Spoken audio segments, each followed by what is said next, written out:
like to just jump up and go over the event.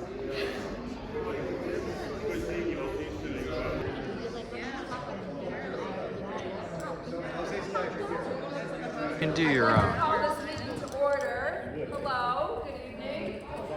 Hi everyone, hi Ann. I'm Katherine, co-vice president, and I'm going to be running the meeting today on behalf of Michael Morgenthau, our president, who's down in DC on a over-the-road trip. How is everyone? Some of us went on the pre-fam, which was of Strivers Row, which was incredible. Where's our tour guide? Is he here? Amazing. Thank you. Thank you. Okay. Call to order. Does anybody have any new business they'd like to bring up later in the meeting? New business? You do have some new business? Okay, so when I call it at the end, just, yeah, we will. Well, what is your new business? It has to do with government relations. I wanted to know if there's any way to intercede through the mayor's office or the governor's office with MTA to allow tour agencies to buy the Omni cars in bulk. Wow, that's a really good question, because I actually just had a group for 4 weekends, and we needed that, for sure. Okay, we'll add you to Secretary. Okay. So again, hi, I'm Katherine Hill, co-vice president. Any other new business? Okay.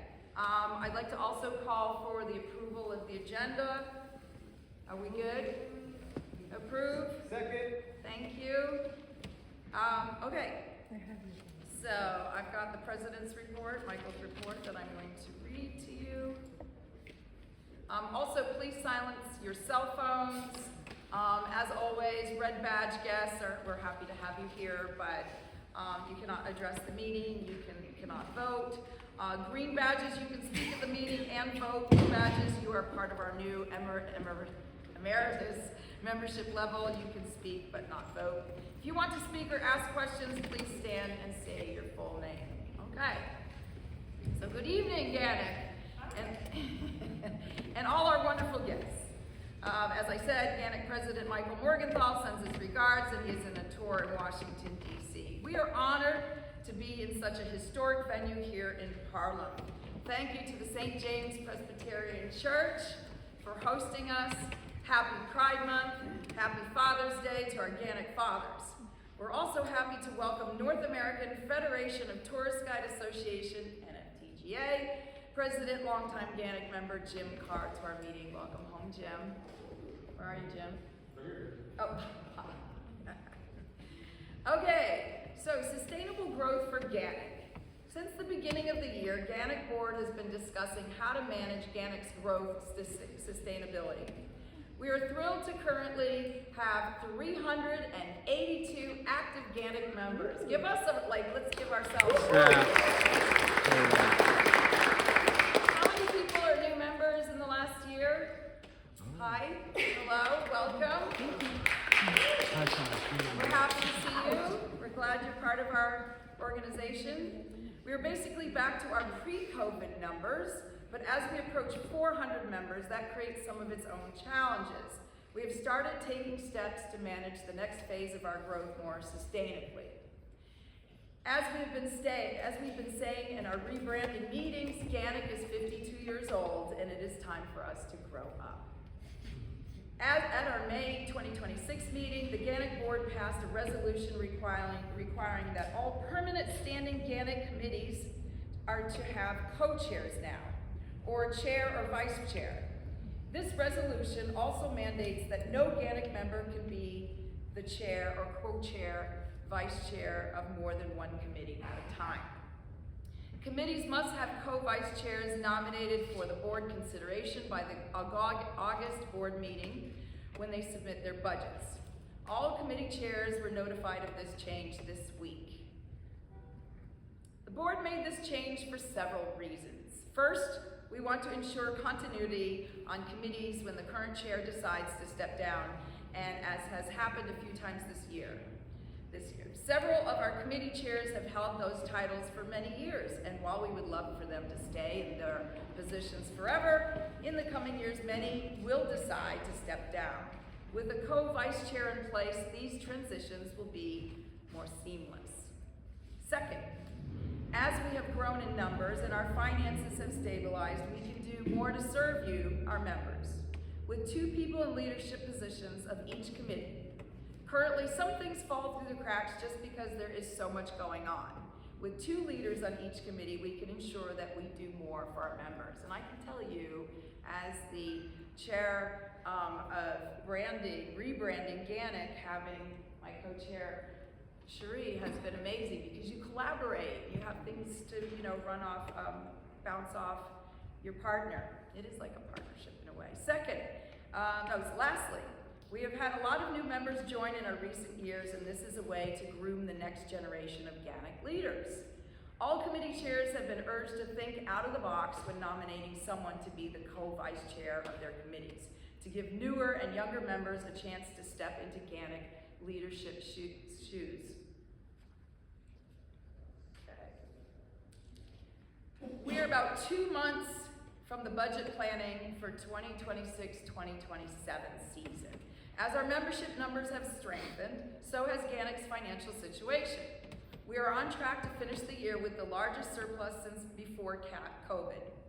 When I became president in 2024, GANYC was in dire financial straits. Can I just say something? I would like to strike that line from this record, because we ran a very good board, and we had a couple of problems, but Michael keeps referring to the previous board as if we didn't do our job, and I want to officially say that I totally disagree. Okay. You've got that, Jose? And I want to say that Emma did a fantastic job as president during COVID. Yes.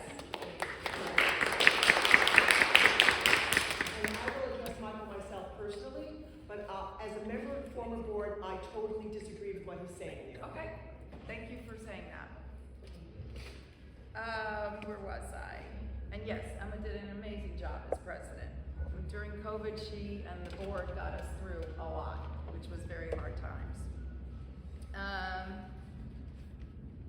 However, we should not and do not want to carry a huge surplus each year. While we will always keep money in reserves in case of worst case scenarios, we need to be spending this money on initiatives that serve our membership and our mission.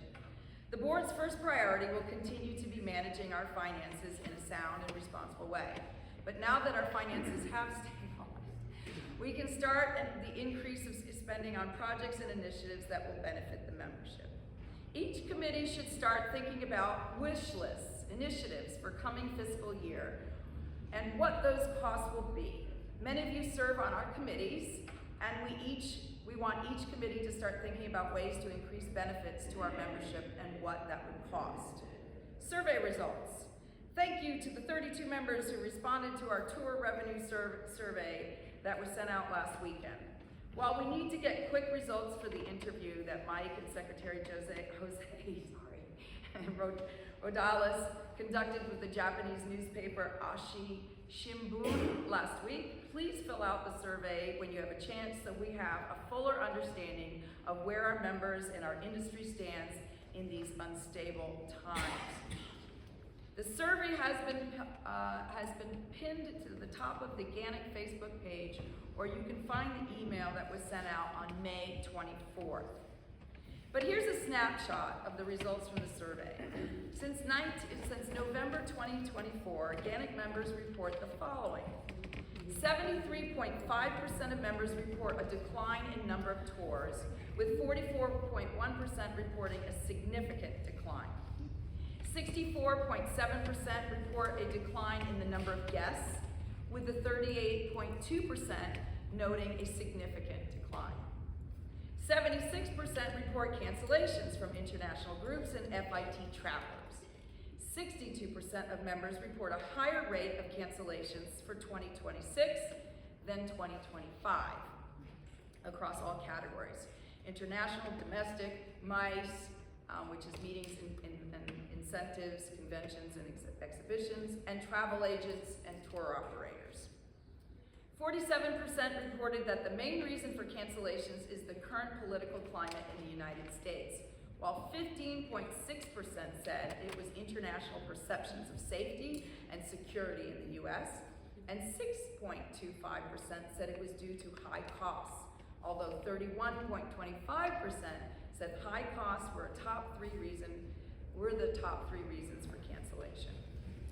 70.6% reported decline in gross revenues, with 38.2% noting a significant decline.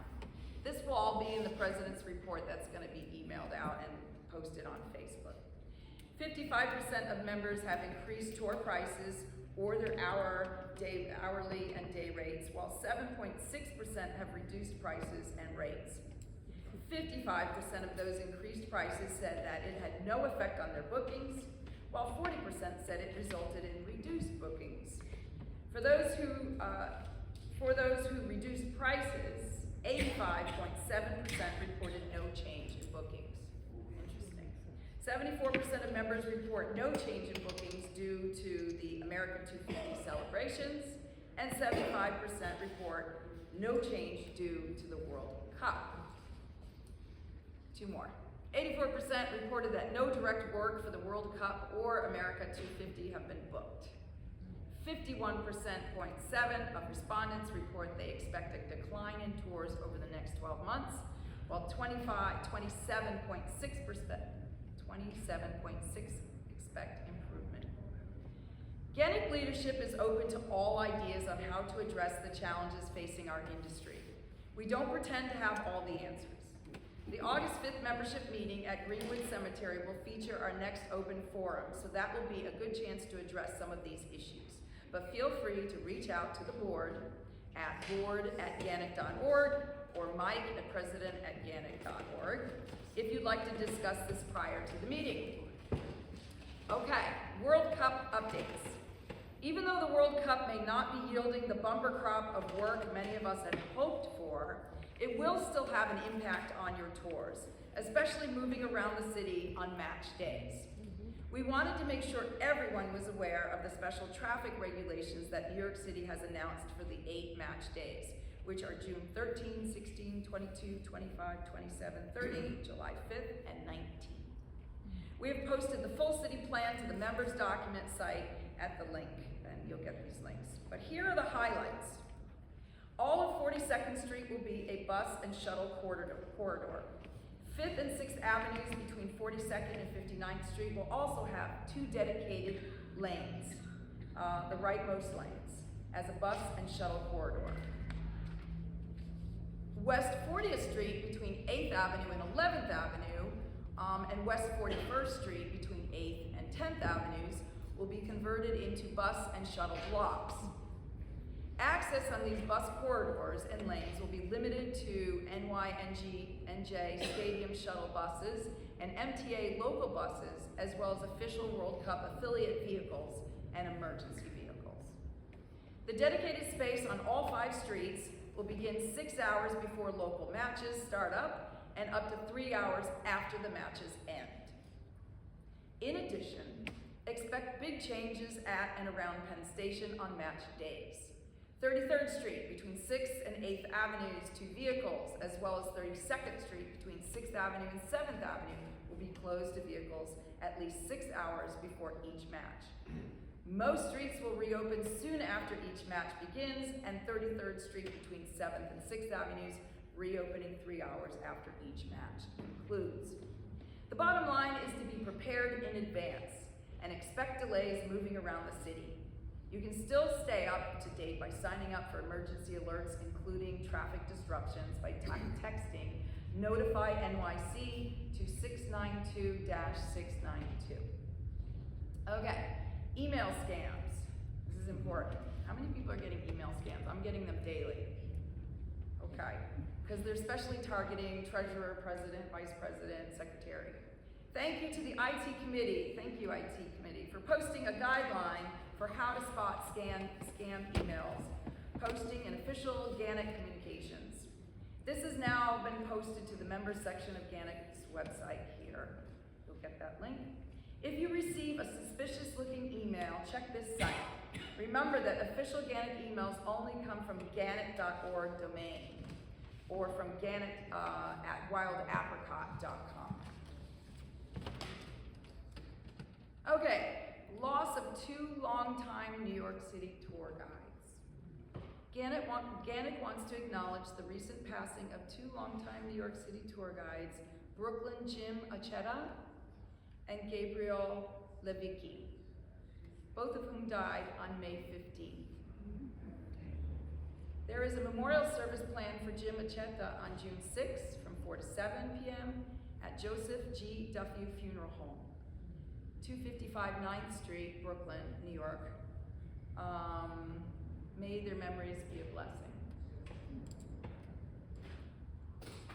Our next meeting. The next GANYC monthly membership meeting will take place Wednesday, July 8th at the Museum of the City of New York, 1220 Fifth Avenue. The guest speaker will be GANYC member Kevin Draper, owner of New York Historical Tours, who will discuss New York City and the American Revolution. Members are invited to visit the museum's newest exhibit, The Occupied City, New York and the American Revolution. Before the meeting, the galleries close at 5, so members interested in seeing the exhibit should arrive at the museum around 4 p.m.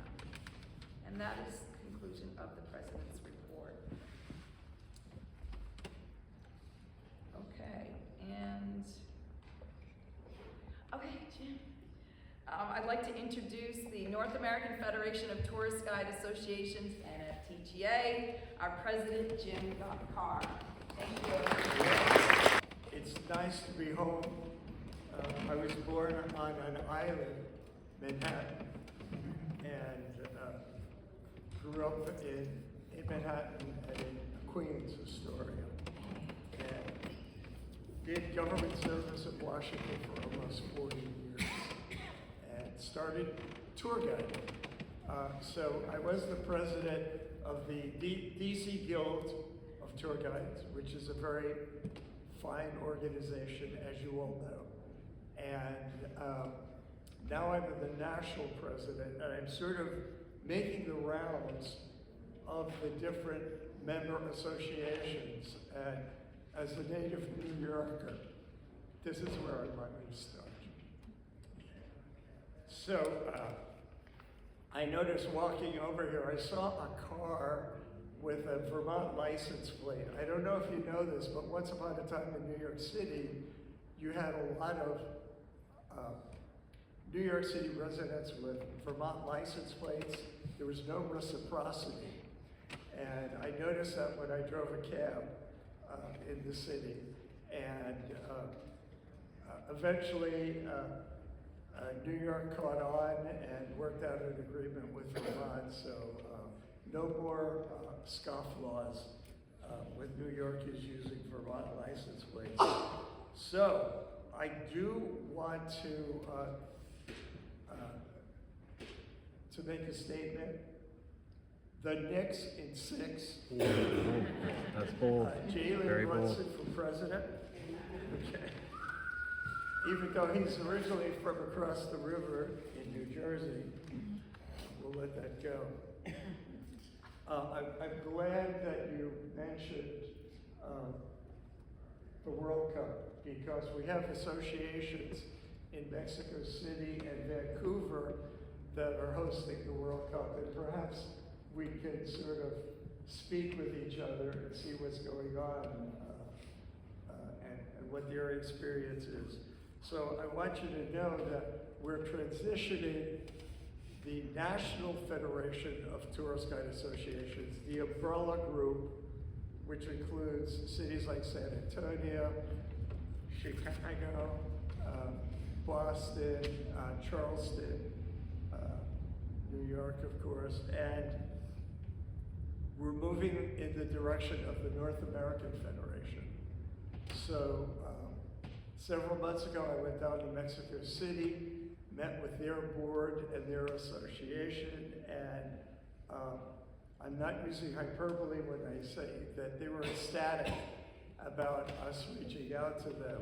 So they have now joined. They participate in our monthly meetings of association leadership which includes the presidents and luminaries like my friend Gary Dennis here.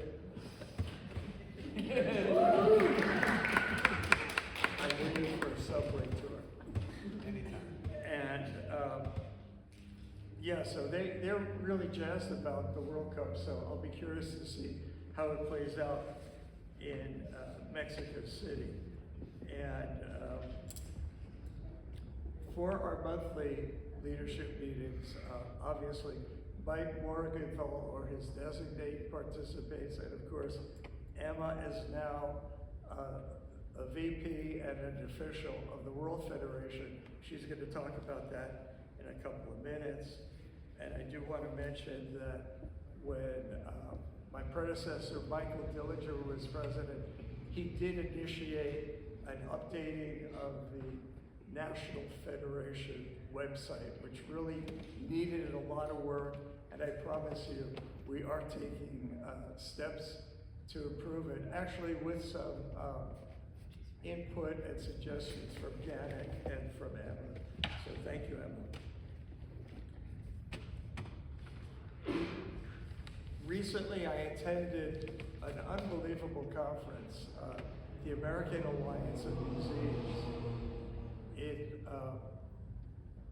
I've gone to hundreds, without exaggeration, hundreds of conferences with different organizations I belong to. And I have to say, I was just blown away at how good their sessions were about all aspects of museums, whether you're talking about curators, exhibit designs, leadership,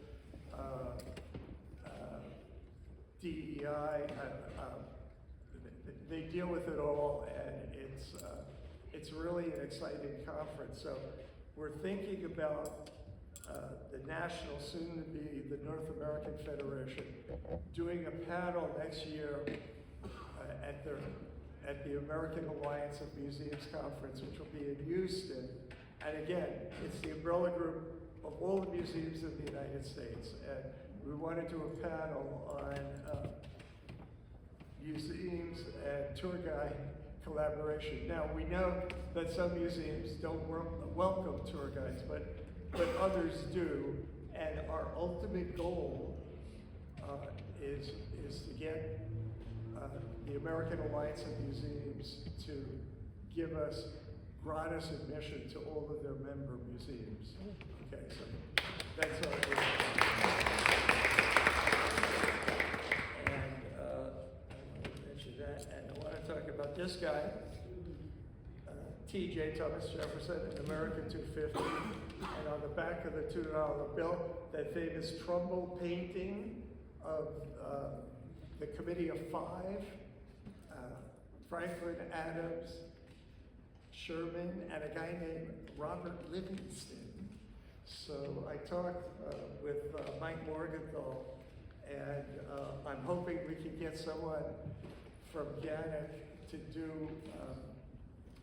do about a 10-minute discussion on Robert Livingston.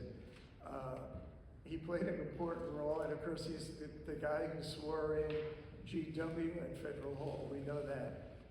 But he advised and helped edit the draft of the Declaration. He was not there for the signing. He got called back to New York. So I think that's very interesting, but he did play a role, and I could not get away from Livingston as a schoolboy in Astoria. Every New York City Board of Education textbook said 110 Livingston Street, right? Yeah, you remember that. So I'm hoping we can get GANYC to do a little something on that. And we do have the DC Guild has a member who actually lives in Connecticut and is willing to do something on Roger Sherman, who's buried in Grove Street Cemetery at Yale. The only guy, by the way, who signed the Declaration, the Constitution, and the Articles of Confederation. So I do want to remind everybody that January 13th and 15th, we're going to be having our next NFTGA conference, which is going to be in Salt Lake City. And to some of you, it might seem like another planet. It is a little bit different there, but it's fascinating. It's fascinating. And hey, the Mormons started where? In New York, right? Okay. But we're going to have panels on things like genealogical research, and no one does it better than the Church of Latter-day Saints. We're going to have breakout sessions by some folks, by tours, by locals on the best practices for working with platforms like theirs. We have an AI expert who's actually a guy in our San Francisco organization, Maggie Joannides. She's going to do a talk on AI. Bill Simons, the former president of the San Antonio Association, is going to talk about leadership transitions and guide associations, right? And we've actually invited someone many of you are familiar with, Alex Costas of Bloomberg Connects, right? The organization does templates of museums. You can load their app on your phone.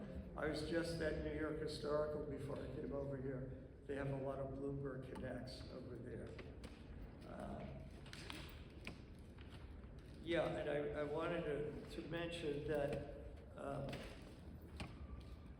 for the National Federation Conference in Salt Lake, we are talking with Marilyn Jackson, who's the national president and CEO of the American Alliance of Museums, as one of our speakers. Okay. That's basically what I had to say. Any questions right now? You can see the afternoon. Well, thank you. We started. I'll be here. Okay, our guest speaker, pastor of Saint James Presbyterian, Reverend Derrick McQueen, will be introduced by Mark Satlof. My name is Mark Satlof, and I am deeply honored to introduce our host and speaker for this evening, Reverend Dr. Derrick McQueen. Bob Gelber and I visited this wonderful space a couple of months ago to meet with Derrick, and he turned to me and he said, "I'm from Morristown, New Jersey, and as you know, that is a hotbed of the American Revolution. I knew I had met a kindred spirit and someone who would fit right in with this crowd, a history nerd. Reverend Dr. Derrick McQueen is a pastor, historian, and a preservation advocate whose work explores the intersections of faith, memory, race, and place. He serves as pastor of historic Saint James Presbyterian Church, the very building that we are gathering in today. And this is one of New York's most significant African-American Presbyterian congregations. Founded in 1895, St. James carries a legacy reaching back to the abolitionist movement, Great Migration, and Harlem's emergence as a center of Black religious and cultural life. Derrick holds a PhD in homiletics and New Testament from the Union Theological Seminary. He has served in numerous leadership roles in the Presbyterian Church USA, including moderator of the Presbytery of New York City. His commitment to preservation extends well beyond the pulpit. Derrick serves on the advisory board of the New York Landmarks Conservancy and its Sacred Sites Committee. Earlier this year, he helped select recipients of the Lucy G. Moses Preservation Awards.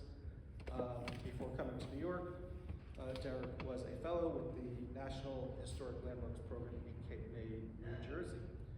Today, for GANYC, Derrick will present From Shiloh to St. James, Black Presbyterianism in New York City, tracing African-American Presbyterian witness from the 19th century through the present, including the rise of Shiloh Presbyterian Church, its role in abolitionist and community life, and the continuing contribution of Black Presbyterians to the religious, civic, and cultural history of our city. I am personally extremely excited, and I would like you to please join me in welcoming our host and speaker, Reverend Dr. Derrick McQueen.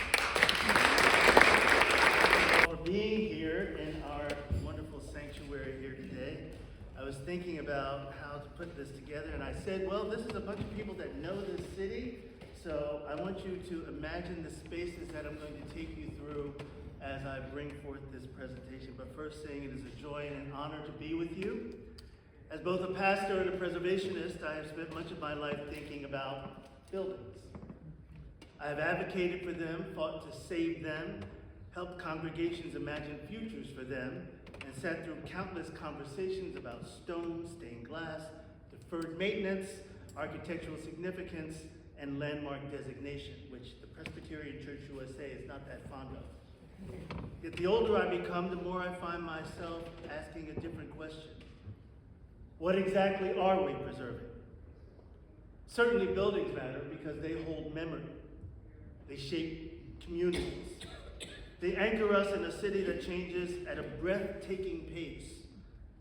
You know, when I think about the history of Shiloh Presbyterian Church and Saint James Presbyterian Church, I become increasingly convinced that the most important thing being preserved was never simply the building itself. It was the witness, it was the community, it was the determination of people to carry their faith, their dignity, and their vision of freedom forward, even as the city around them transformed. As a New Testament scholar, I was once taught something that has remained with me for decades. One of my professors, speaking about the gospel writers, remarked, "Thank goodness they did not merely try to write down what happened, but what it meant." He was not dismissing facts, because facts matter. Yet history becomes important because of meaning. What survives is not simply information. What survives is the story people tell about why things mattered. In many ways, that is what you guys do every day. You stand in places and you help people understand not merely what happened there, but why it continues to matter. What I want to offer tonight is not simply a chronology of churches moving through New York City. It is a narrative history of what movements meant for Black New Yorkers, for Harlem, and for ongoing work of preserving memory, dignity, freedom, and community. And our story begins in 1822. When many people think about slavery, they think about the American South, for sure. They think about plantations and cotton fields and landscapes far removed from Manhattan. Yet slavery remained legal in New York State in 1822. 5 years would pass before emancipation was fully enacted. And New York was already becoming one of the great commercial centers of the world, yet it remained entangled in the contradiction of proclaiming liberty while tolerating bondage. It was into that contradiction that Samuel Eli Cornish stepped. Cornish founded what was then known as the First Colored Presbyterian Church of New York. The congregation began on what was Rose Street, a small street that once ran between Frankfurt Street and Pearl Street in Lower Manhattan. Today, the street has largely disappeared beneath the modern city, and most New Yorkers could walk through the area without realizing that they were standing near the birthplace of Black Presbyterianism in New York City. I want you to picture the location. We're not speaking about an abstract point on a map. We're standing just blocks from the East River waterfront in the bustling commercial heart of the early 19th century New York. Ships were arriving. Goods were moving through the city. Merchants were building fortunes. Enslaved labor still existed. And in the midst of that world, a small community of free and formerly enslaved African Americans established a congregation led by Black Presbyterians for Black Presbyterians. What has always fascinated me about Cornish is that he understood faith and public life were inseparable. Only a few years later, he would help form Freedom's Journal, the first African American newspaper in the United States of America. I've always loved that pairing, a church and a newspaper. One nurturing the soul and one amplifying the voice. One proclaiming the gospel and one proclaiming the humanity of Black people in society deemed to deny it. From the very beginning, this congregation understood something that would define its witness for generations. Faith and freedom belonged together. The church would move several times during the 19th century. One of its earliest homes stood at 119 Elm Street, what we know today as Lafayette Street, the subway stop down from Katz's Deli. Later it worshipped on Frankfurt Street and what became known as the Old Swamp Church, and then on Prince Street and on 6th Avenue in Greenwich Village. As a preservationist, I am fascinated by those addresses, and as a pastor, I am fascinated by what they represent. Every move required people to carry something forward. Every relocation required a community to decide that its witness was more important than any single structure. One of the towering figures who emerged during these years was Theodore Sedgwick Wright. Wright became the first African-American graduate of Princeton Theological Seminary. They just renamed the library after him a few years back. Frederick Douglass would later describe him as one of the most intellectual and moral men in the country. Yet degrees and accolades only tell part of the story. Wright was a founder of the American Anti-Slavery Society.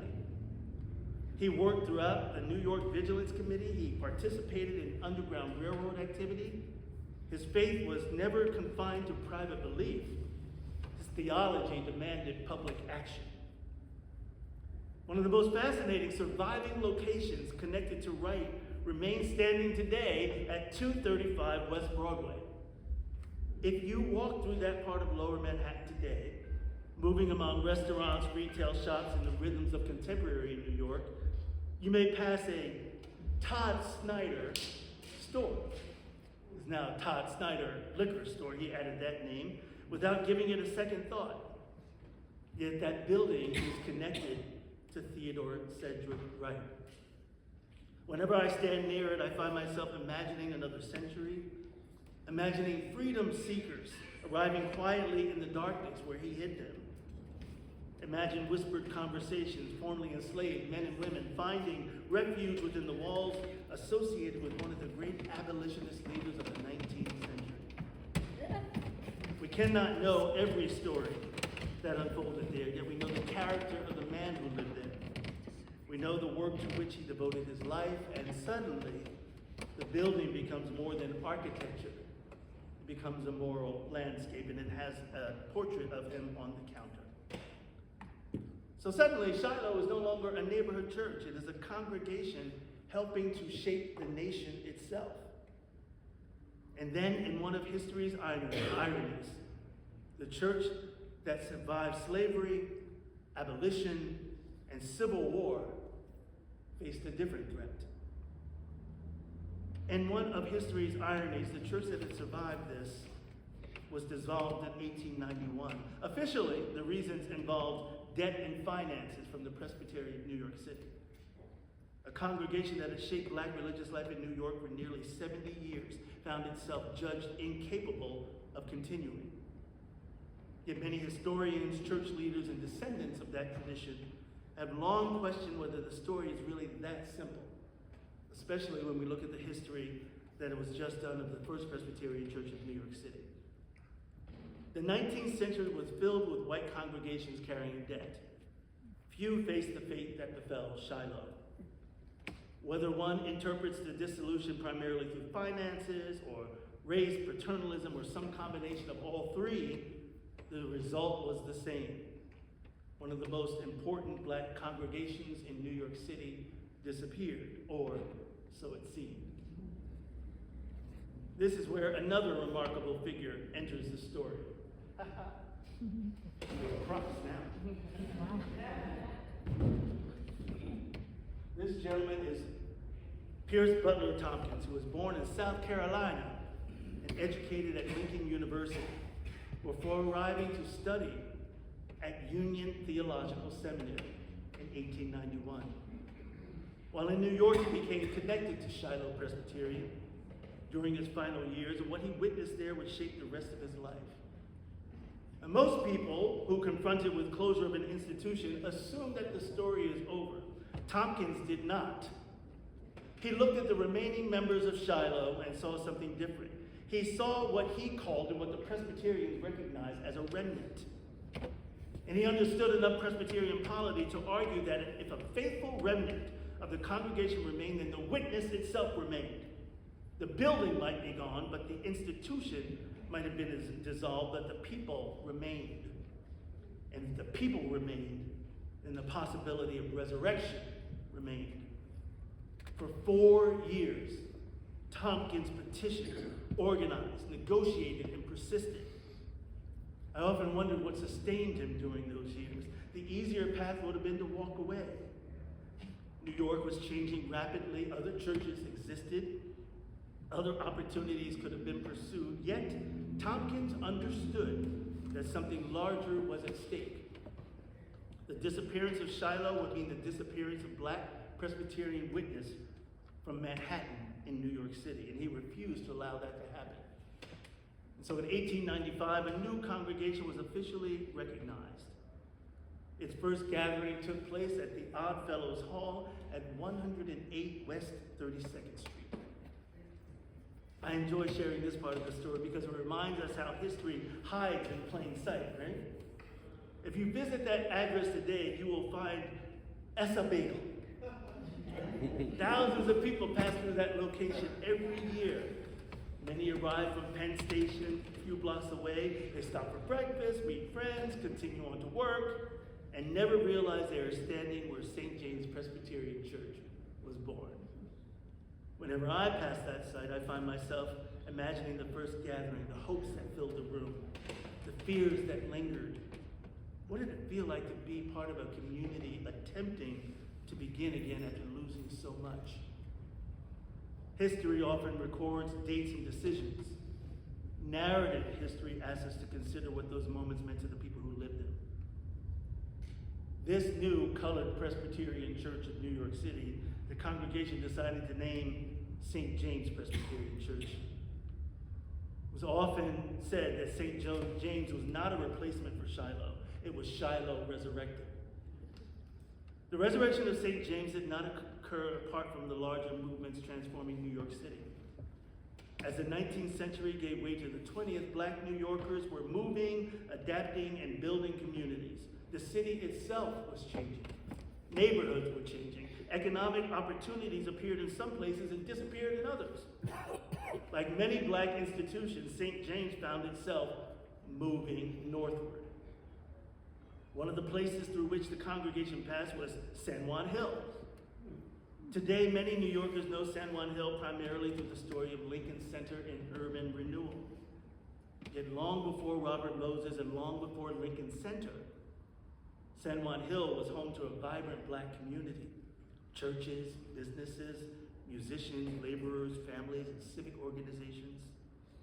They filled the neighborhood. Black New York did not suddenly appear in Harlem. Harlem became Harlem because generations of Black New Yorkers had already been building communities throughout Manhattan. St. James became part of that story. Eventually, the congregation arrived in Harlem, and here the narrative begins to shift. Up to this point, we have been largely speaking about survival. We have spoken about abolition, resistance, displacement, dissolution, and resurrection. Harlem introduces another theme. Harlem became the place where St. James helped shape possibility. We often speak about Harlem as though it emerged naturally, as though the Harlem Renaissance simply appeared one morning fully formed. Yet anyone who has ever worked in community knows that things do not happen by accident. Communities are built. Institutions are built. Confidence is built. Leadership is cultivated. Harlem was created through the labor, imagination, sacrifice, and determination of countless individuals and organizations who believed Black people deserved not merely survival but flourishing. And St. James became one of those institutions. Under the leadership of Reverend William Lloyd Imes, whose portrait is in the back there, the church grew into one of the most significant congregations in Harlem. Membership eventually approached 4,000 people. Whenever I mention that number, I do pause. For 1,000 members, 4,000 members is not simply a stat. It represents 4,000 lives, 4,000 stories, 4,000 households touched by ministry of a single congregation. It is difficult to overstate the influence such a church could exercise within such a neighborhood. Imes became one of Harlem's most important civic and intellectual leaders. He developed a close relationship with the Reverend Adam Clayton Powell Sr. of Abyssinian Baptist Church. Today, many people know the name Adam Clayton Powell Jr., yet his father was one of the great architects of Harlem. Together, Powell and Imes helped shape not only the spiritual life of the community, but its economic, educational, and civic development as well. Langston Hughes once observed that very little happened in Harlem that did not somehow pass through Powell and Imes. Whether interpreted literally or symbolically, the observation captures an important truth. These men were not simply pastors. They were institution builders. They were helping a community imagine itself. I often use a word here that does not frequently appear in traditional histories: efficacy. Long before the formal civil rights movement emerged, leaders such as Imes and Powell were helping Black people develop the conviction that they possessed the capacity to shape their own future. You can read it in their sermons. Political rights matter. Legal protections matter.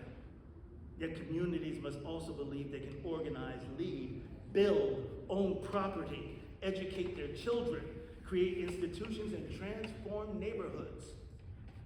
Harlem became one of the places where Black America cultivated that confidence.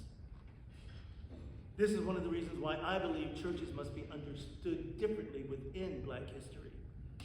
They were not merely just places of worship and places to be seen. They were leadership academies. They were cultural centers. They were civic institutions. They were places where people learned to speak, organize, imagine, and lead. St. James became one of Harlem's crosswords. When many people think of Harlem, they think of artists, musicians, writers, actors, educators, and activists. Yet what made Harlem extraordinary was not simply the presence of talented individuals. It was the existence of the institutions that allowed those individuals to encounter one another, nurture one another, challenge one another, and contribute to a larger communal life. As I've reflected on the history of St. James, I've become convinced that Harlem's genius was never merely that it produced remarkable people. Harlem's genius was that it created places where remarkable people invested themselves in other people. Again and again throughout history, we encounter these individuals who could have devoted their gifts solely to their own advancement, and yet instead chose to place the gifts in service to the community around them. Perhaps this is another way of describing what Shiloh and St. James have always done. Each generation inherited a witness and then asked where freedom, dignity, opportunity, and human flourishing were needed next. The answers changed from generation to generation, but the question remained remarkably consistent. Within that environment, St. James became more than a church. It became a gathering place where faith, culture, education, artistry, and civic life converged. Harlem's greatness did not arise merely because of remarkable people. It emerged because of these institutions. And again at St. James, we encounter these individuals who have devoted their gifts solely to personal advancement, yet also instead chose to place gifts in service to community. It's one of our defining congregational characteristics. A few years ago, I learned something that delighted many of us at St. James. Langston Hughes taught Sunday school in our congregation. I love that fact, not because it gives us proximity to celebrity, but because it reveals something essential about Harlem itself. For many Americans, Langston Hughes exists primarily as a literary figure, a poet, a writer, a cultural icon whose words helped define the Harlem Renaissance. Yet institutions such as St. James remind us that before they became an icon, he was a member of a community. He was a neighbor. He was someone who understood that gifts carried responsibility. Several years ago, one of our members shared a memory from her childhood. Her mother dressed her carefully one Saturday morning and gathered her together with several other children. They were instructed to be on their very best behavior because Mr. Hughes was taking them on a trip to the library. As a little child, she thought little of it. Mr. Hughes was simply another adult in the neighborhood. He was somebody who attended church, knew families, spent time with young people. Only years later did she realize the significance of what she experienced. As she recounted the story to me, she remembered the moment she recognized who he was. She was standing out there near the church at 140th Street, First Street, watching him come up Edgecombe Avenue, up that little hill, to St. Nicholas Avenue, and cross the street towards St. James. Suddenly she understood this was not simply Mr. Hughes. This was Langston Hughes, the poet whose words would be read around the world, the writer whose work helped define an era, the literary giant who will become one of the most important voices of the Harlem Renaissance, was the same man who had been leading children to the library for a tour. I treasure that story. It captures something profound about the Harlem community. Greatness was not distant. It was embedded in community. Poet, Sunday school teacher, literary giant, also a neighbor taking children to the library. What strikes me most is that Hughes was not simply sharing information with those children. He was sharing possibility. Perhaps that is why I find Hughes so at home within the larger story of Shiloh and St. James. Samuel Eli Cornish used a newspaper, Theodore Sedgwick Wright used abolitionist networks, and one person who I didn't go into detail about, Henry Highland Garnett, used preaching. Langston Hughes used poetry. The tools were different, but the question remained the same. How do we expand human possibility? The same conviction appears in the story of a woman named Dorothy Maynard. Before returning to Harlem, Maynard had a distinguished career as a concert soprano in Europe. At a time when racial barriers severely limited opportunities for Black classical performers in the United States, she found much of her success at concert stages in Europe. Her voice was celebrated internationally, even while many American institutions remained reluctant to offer Black artists equal opportunity. She stood before audiences who recognized her extraordinary talent, even as her own country often struggled to imagine a place for Black excellence within the highest ranks of classical performance. But here's what moves me about Dorothy Maynard's story. It's not simply her scale or accomplishment, it's what she chose to do with it. When she returned to Harlem, she joined her husband, who was the pastor of this church, Reverend Dr. Shelby Rooks.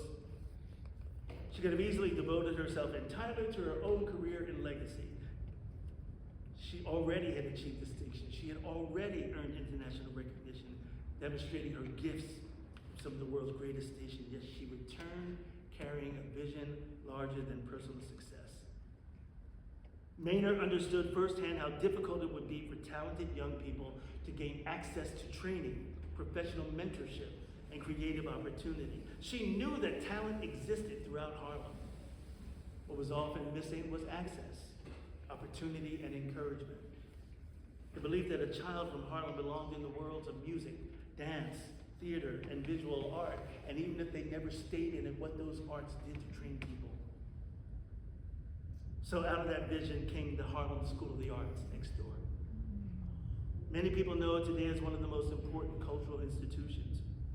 It's nurtured such artists as Ray Chu and Lenny Kravitz.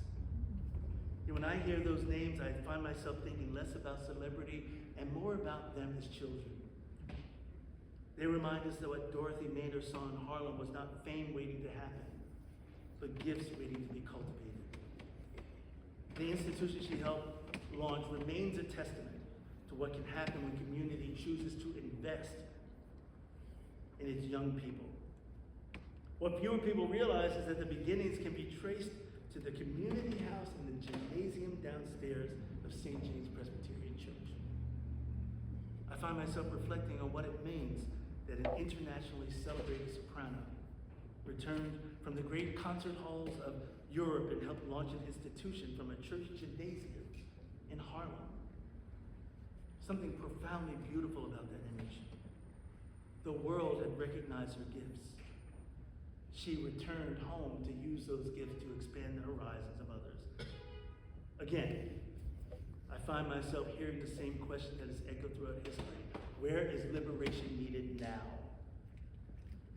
For Cornish, the answer involved voice. For Wright, it involved freedom.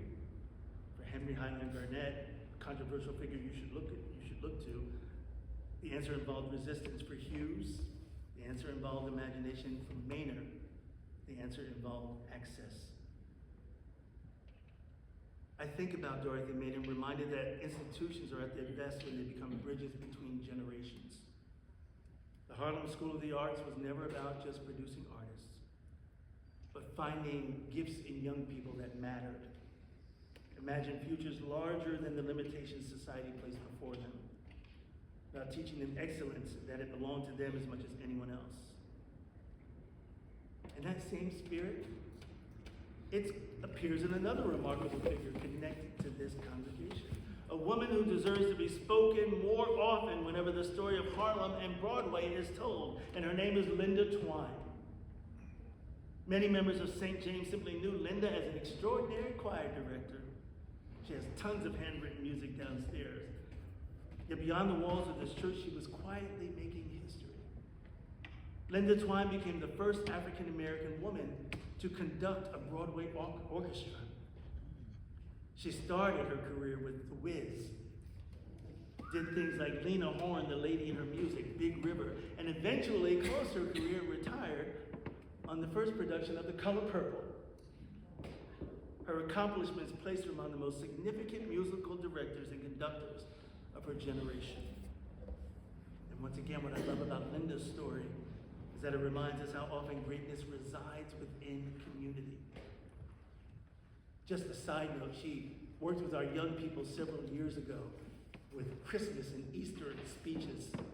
And one young gentleman had such a stutter, and she worked with him diligently, and he ended up going to the Presbyterian of New York City, all of the churches, one day at Madison Avenue Presbyterian Church, and he actually recited the I Have a Dream speech without a stutter. And he is going to be starting college next year with hundreds of thousands of dollars in scholarships. This is why I resist telling the story of St. James as merely the story of a church. It certainly is a church, but it's a gathering place. Perhaps nowhere is that more visible about the power of this church that made Harlem possible as one of the favorite moments from the history of the congregation. The move from the church on 137th Street, which is now Rendell Presbyterian Church, to its present home here at 141st Street, St. Nicholas Avenue. The procession itself was an historical fact, because the congregation on a Sunday morning, thousands of them, proceeded through Harlem from one sanctuary to the next. I return to that image again and again because it seems to summarize the entire history of Shiloh and St. James. The distance isn't that great, really. It's over by Harlem Hospital. You can walk it today. I often do. I can look towards St. Nicholas Avenue and I envision this church in the distance when I'm coming across. Yet what was carried across Harlem that day cannot be measured in blocks. There were church records, communion vessels. We have a communion cup from Shiloh. Furnishings, hymnals, yet they carry something else as well. They carry memory. They carried Samuel Eli Cornish, Theodore Sedgwick Wright, carried Henry Highland Garnet, all of the spaces in New York City where they inhabited. Generations of prayer, struggle, courage, sacrifice, imagination, artistry, and hope. What did it mean to carry an entire history of people through the streets of Harlem? I am convinced that the procession itself tells so much of a story. Again and again, this community moved from Rose Street between Pearl and Frankfurt Street to Elm Street to Frankfurt, to Prince, to 6th Avenue, to Oddfellows Hall on 32nd Street, being forced to move because of Penn Station. Through San Juan Hill to Harlem, from 137th Street to 141st Street. The address changed. The witness remained.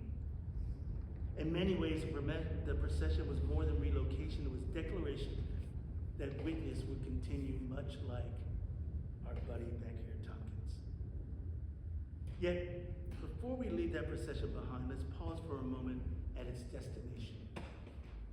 The congregation arrived at the sanctuary that continues to house its ministry today at this corner, as I say every Sunday morning, the corner of 141st Street and St. Nicholas Avenue in the village of Harlem in the city of New York. Many people always assume that St. James built his church, but in fact, the building predates the congregation's arrival. It was constructed between 1904 and finished in 05 and designed by the distinguished architectural firm of Ludlow and Valentine. It stands as one of Harlem's significant examples of neo-Gothic ecclesiastical architecture. Stone walls, stained glass, the original over here with no imagery, being very Presbyterian, very Calvin. We put those in when we came in. As Harlem changed, this building was intended to communicate permanence, beauty, and sacred aspiration. The white community fled from here as more African Americans started moving to Harlem. They moved to 155th Street, and as the community kept changing, they moved finally out of New York City. But in time, we got this property. One thing I can tell you about, if you look at those metal X's on the outside of the windows out there, that's an architectural feature that was brand new in 1904-05.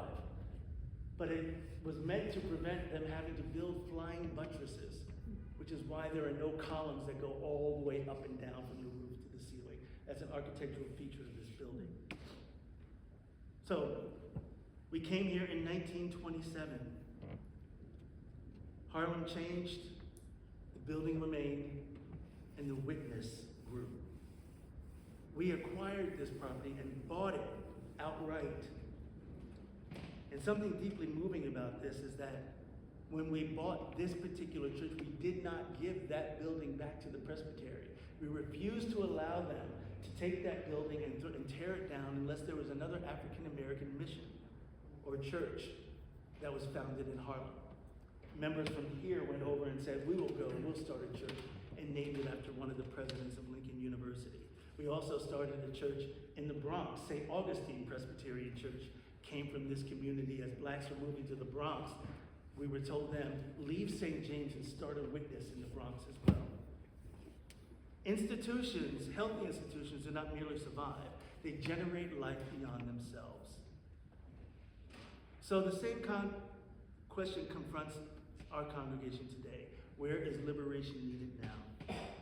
We inherit the same responsibility. In our own generation, in my tenure, the discernment has led St. James into partnerships with institutions such as Union Theological Seminary, Auburn Theological Seminary, continuing a long tradition of engaging theological education, public leadership, and the formation of future generations. We've led the congregation into leadership within the Presbytery of New York City and the wider Presbyterian Church, participating in conversations about the future of ministry, governance, community engagement, and public witness. It has led us into relationships with more than 30 community partners representing different expressions of our conviction that the church does not exist aside from the community in which it finds itself. In our own times, the questions of liberation has also involved belonging. One of the ways in which St. James has sought to respond has been through its commitment to full dignity, affirmation, and participation of the LGBTQ+ people in the life of the church, the first African American church to do so. Mm-hmm. We have understood that work not as a departure from our history, but as a continuation of it. Every generation of this congregation has been challenged to ask who remains excluded, whose gifts remain unrecognized. The COVID-19 pandemic, as you all have experienced, introduced yet another chapter to this long story of St. James. Like congregations around the world, St. James was forced to reimagine its ministry almost overnight. What began as a response to crisis for me became an opportunity opportunity to expand to community, and previous generations could scarcely have imagined. This camera right here that you see, right here. My computer's here. I look at the screen and do a PowerPoint so that people at home and around the world can do that, and everything's on YouTube as well. But we have expanded throughout New York and around the world. Someone from Scotland joined us in our Bible study just a few weeks ago. The tools have changed, the liberation quest remains. We build these networks and community partnerships. The sanctuary that houses Saint James today has stood for more than a century. Ludlow and Valentine completed it in 1905. It has witnessed worships, weddings, funerals, community meetings, artistic performances, political conversations, educational programs, sheltered many generations of New Yorkers. Of course, the congregation now faces significant preservation and restoration needs: roof systems, masonry, water infiltration, tower stabilization, accessibility improvements, and long-term conservation planning all require attention. And they may sound like technical concerns, yet I have come to believe that they are theological concerns. They are questions of stewardship. There are questions about whether future generations will inherit the same opportunities that we inherited. And so as I've reflected on the history of Shiloh and St. James, I've come to realize that every generation receives the witness in trust. We do not own it. We hold it for a time. Samuel Eli Cornish, Theodore Cedric Wright held it for a time. Henry Highland Garnett held it for a time until he was forced out of New York City in the riots of 1863 when they burned down his house, but he escaped because his daughter changed the nameplate on the house. And he was able to escape to Washington, D.C., and then came back. Pierce Butler Tompkins held it, William Lloyd Imes, Dorothy Maynor, elders, deacons, children, school teachers, preservationists. The question before us is not simply whether a historic building deserves preservation. It does. The deeper question is whether future generations will have a place from which to ask their own liberation questions. Will they have a sanctuary from which to serve Harlem? Will they have a gathering place from which gifts can be cultivated, community can be formed, and new possibilities can be imagined? I often return to the image of the procession from 137th Street to 141st Street. We carried history in our bodies. The addresses have changed. The city has changed. The challenges have changed. But the witness remains. For more than 2 centuries, Shiloh and St. James have asked a single question in many different forms. Where is liberation needed now? Each generation answered differently, and the responsibility of every generation is not merely to preserve the answers of the past, it is to discern the question anew. Thanks, y'all.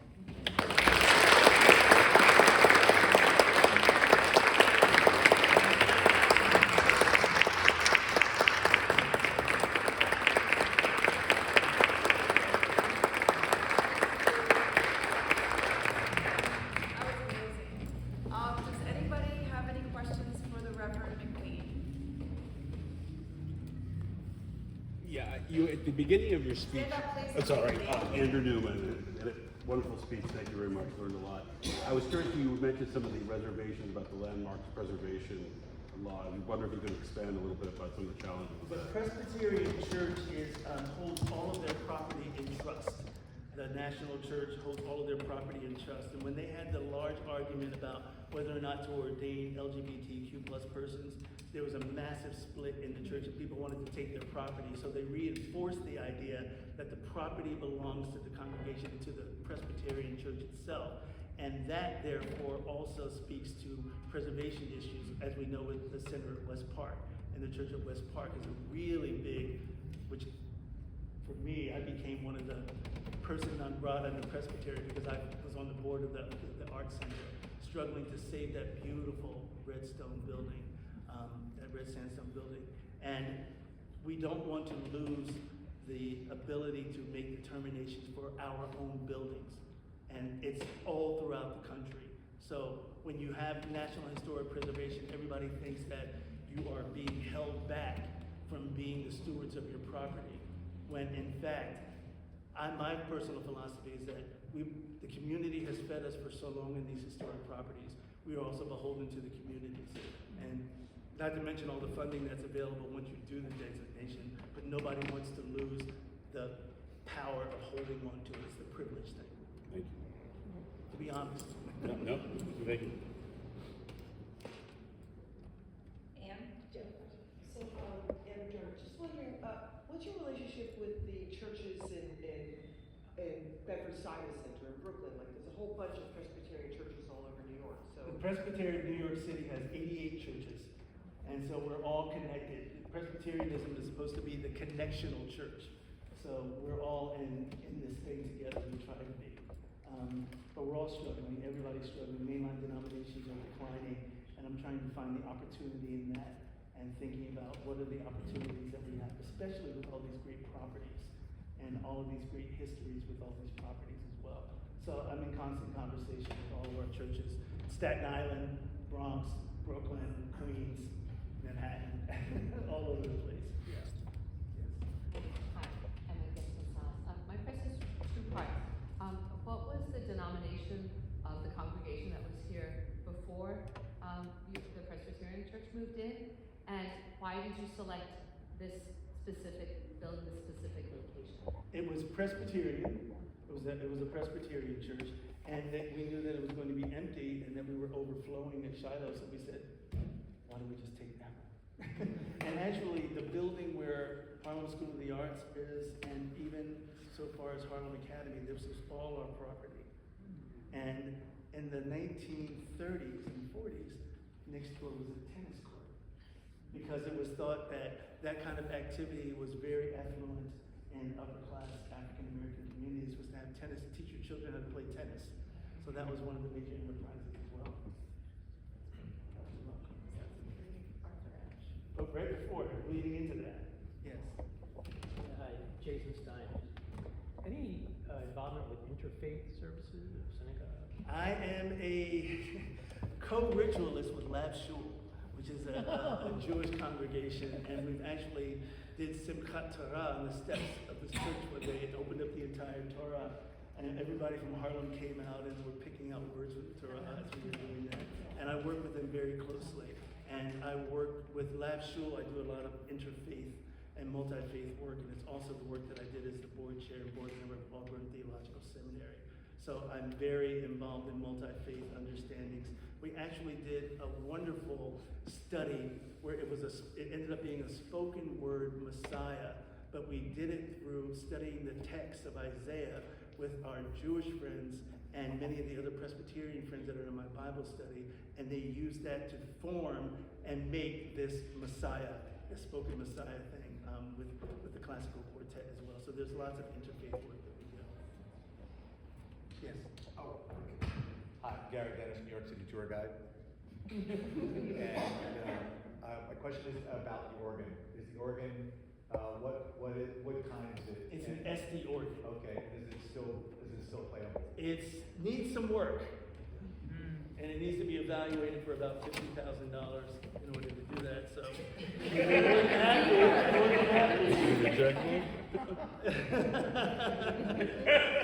So, but we're not going to do one of those things where you take it out and you put in electronic console. Thank God.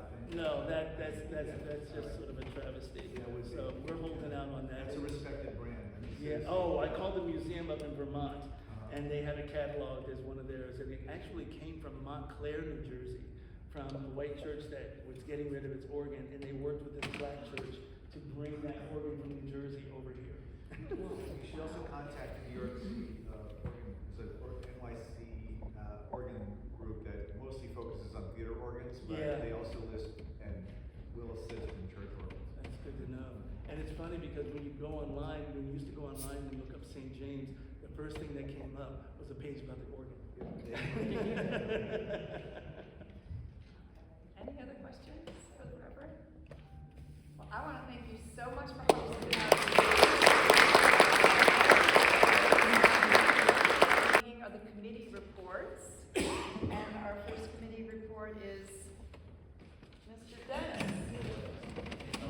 gotta follow him. This is how the guy who followed the Beatles felt. All right. I will tell you this one thing, Pastor, is that someone said, we will be judged not by what we have built, but by what we have destroyed. You know who said that? Ada Louis It Huxtable. was me. But it was the New York Times, Ada Louis right? Huxtable. In response to the destruction of Penn Station. So these are our temples, right? Radio City Music Hall, Grand Central Terminal, and Saint James Presbyterian. That does not count in my time. All right. The May NYC 400 USA 250 committee report. There were 2 meetings in April, so I didn't have one in May because the last one in April was so close to May, I felt, what's the point? But in those 2 meetings, I felt that we had accomplished, as this group, what I think we had set out to accomplish, all right? We had a goal of offering an array of public tours to the public, and we accomplished that. There are 30 tours listed on the GANYC website right now. 30 tours, one of which is already sold out. Yeah, and that is Bob Gelber's tour of his sock drawer. So there you go. Thank you, Bob Gelber and his socks. There you go. There he is. Don't stand up. All right. Anyway, also I'm tremendously grateful for the people like Andy McNeil. There you go. Right, and a few other people that have donated tours. I'm not going to go through the list now because I'll do that at the end. Oh, and Joe. There you go. Hey, Joe. What do you know? All right. So thank you all for your participation in this. Michael Zufalo has made contact with, I can only imagine what that must have been like for them, but, whoops, all right, but he made contact with the Brooklyn Borough President's Office. The Manhattan Borough President's Office has been silent, and so is Gail Brewer, but I'm going to continue to pester Gail Brewer, because last time that we did this, more people found out about us through Gail Brewer's office than the Manhattan Borough President's Office. That speaks volumes about Gail Brewer's office. So, also, I wanted to say this, because she's not thanked enough, is Cherie Davis, all right? So, sit down. Cherie Davis, if you go onto our website and go onto, the tour page, it's beautiful, and what she did was fantastic. I thank you. I mean, I could never have done that, so thank you so much, all right? And the interest in our tours began on May 13th with a staycation event held by the MTA at Grand Central Terminal. Bob and Mike sat at a table for 9 hours, right, with a cup, right, and candy. No, they had better candy the other table. 3 days. 3 days. It felt like 3 days, but it has generated interest. So thank you, Bob and Michael, for sitting there. This is happening at the end of the month, so thank you all who have done this, and I'll have more to report at the July meeting. So, any questions? Well, the shirt is mine, yes, but I have nothing else to say. Thank you, All right, Gary. thank you very much. May 2026. Committee members, louder please, Joe.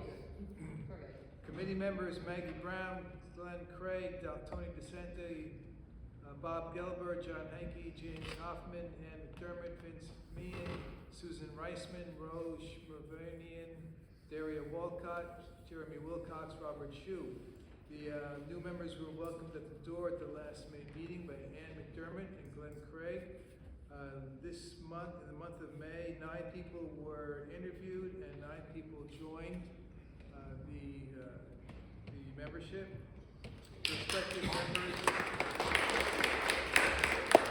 Prospective members are being interviewed this month also on June 15th, two new prospective members.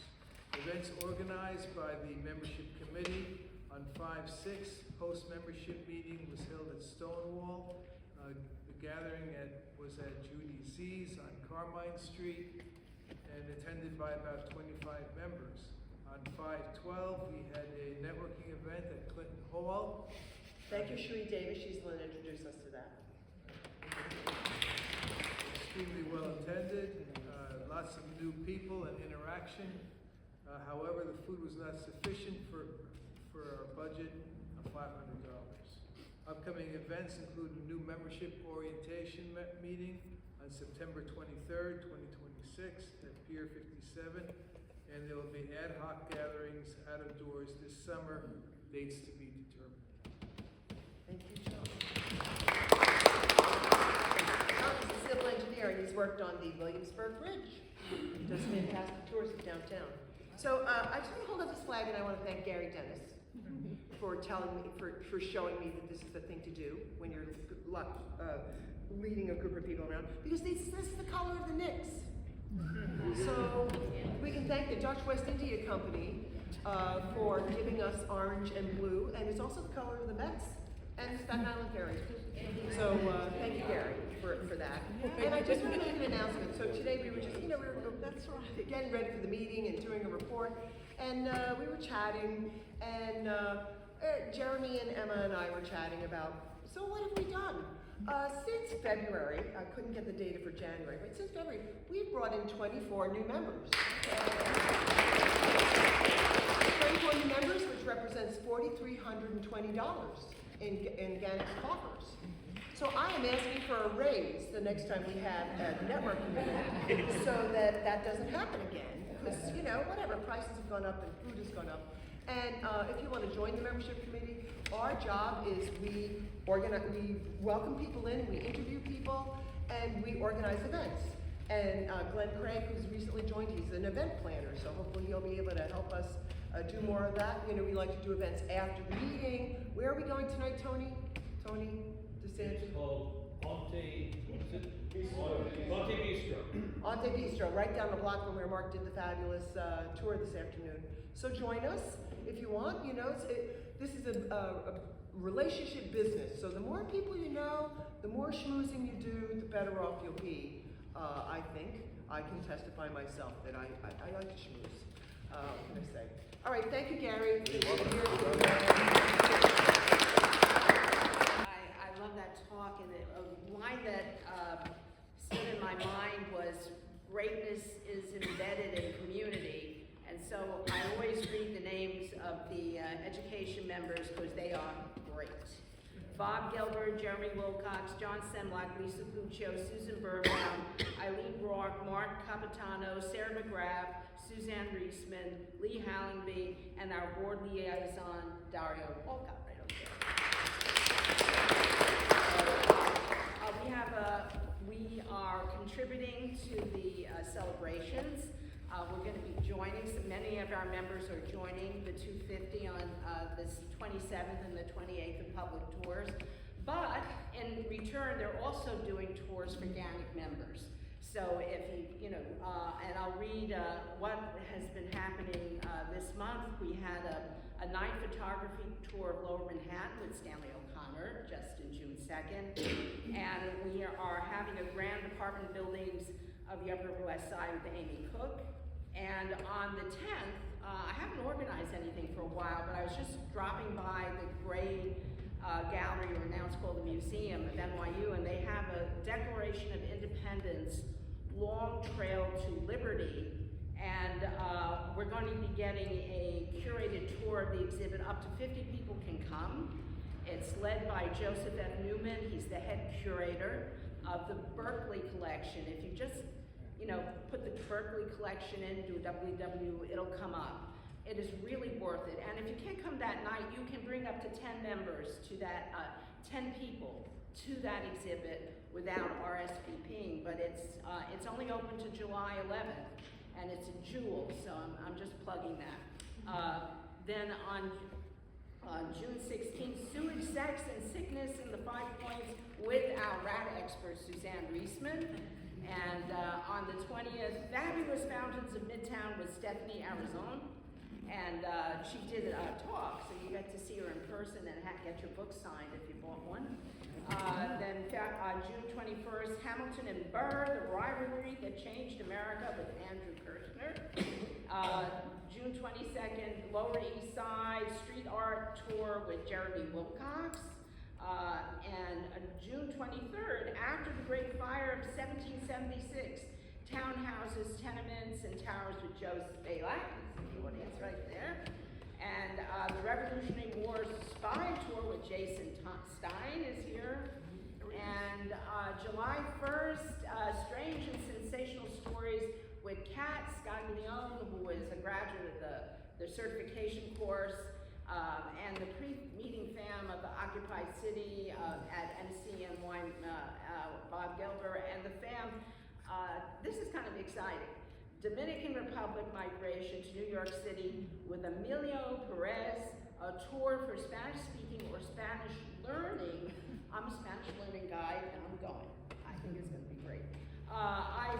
We are pleased to announce that we have launched a new fam tour feedback survey. And Suzanne and Sarah, do you want to say anything about it quickly? Or we're launching a new feedback survey for fam tours. You can opt in as part of the fam tour intake form. The way it works, it's a quick anonymous survey that will be sent to all participants for anonymous feedback, meant to help the guides, meant to also get feedback to the education committee and also to the board just on what's going on and what people are doing well and what they could do even better. It's opt-in. We're going to be starting it this month. So far, since we added to the fam tour intake form, everybody has opted in. So we hope that we can share as an update at a future meeting in terms of not only what people are saying, but also how helpful you're all finding it. And no pressure. If you don't want it, you don't have to have it. But it's always good, especially when you're trying something new, to get, feedback before you get it in public. So you kind of know where to work on.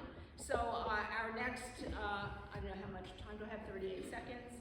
Our next meeting will be on June 17th. Our monthly meetings appear on Wild Apricot. Please join us. Be a part of the greatness that you are. And one more thing, if you have an idea for a guest speaker, do not hesitate. Just let us know, and we will sort of work it into our programming somehow, either at a fam tour, a webinar, or a little speaker for us. There are just a lot of creative ways of including people that you know were exciting to our organization.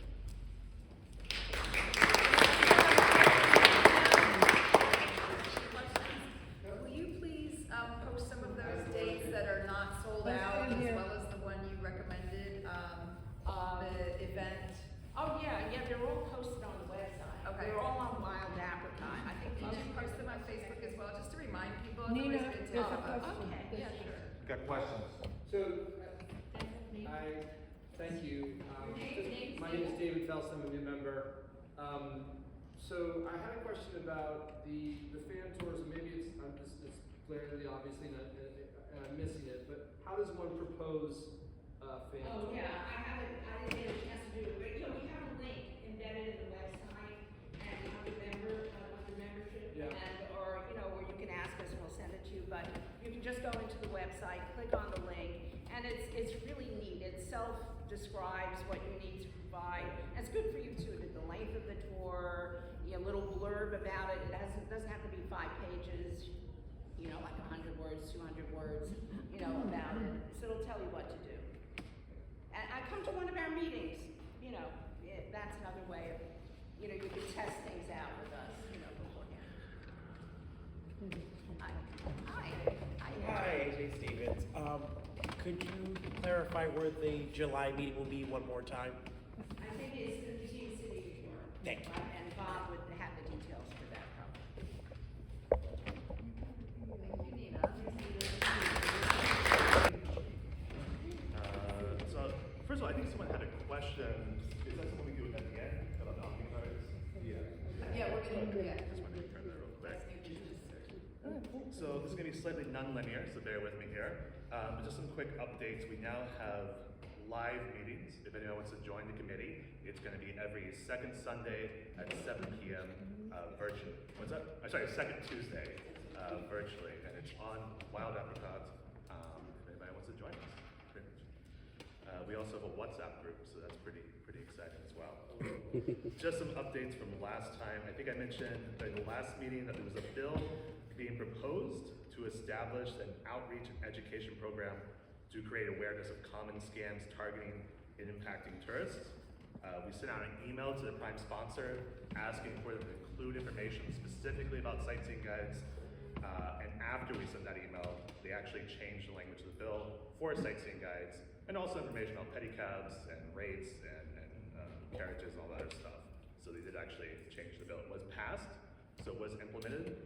We reached out this week to ask about the educational materials.